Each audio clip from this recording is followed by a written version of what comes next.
Jóságos ég. Leonard! Leonard, beteg vagyok!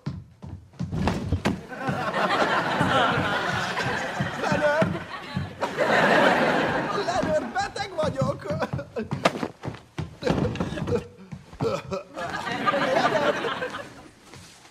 Leonard! Leonard! Leonard, leesett a takarom, és nagyon fáj a homloküregem, ha lehajolok. Leonard!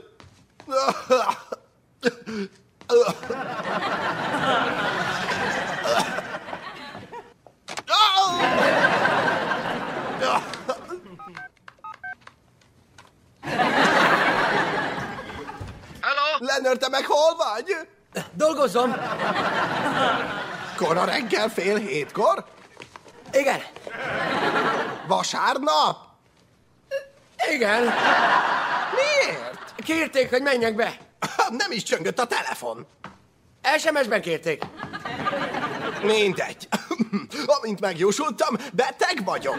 A lázam éjjel 2 óta exponenciálisan emelkedik, és ijesztő gyorsasággal termelődik a hurutos köpet. Ne viccelj. Nem én. Ráadásul... A színe átlátszóból sárgás-zöldé változott. Jó, Sheldon. Pihenj le, és igyál sok folyadékot. Mi mást ihatnék? Gázokat? Szilárdat? Ionizált plazmát? Igyál, amit akarsz. Levest akarok. Akkor főzd levest. Nincs itthon levespor. Dolgozom, Sheldon. Az egy kutya? Igen. A laborban? Igen.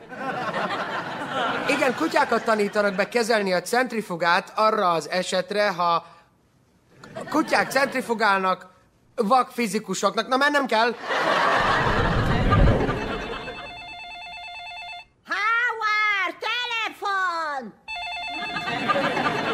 Tudom, hogy csöng a telefon, mama, én is hallom. Ilyen istentelenül korán! Nem tudom.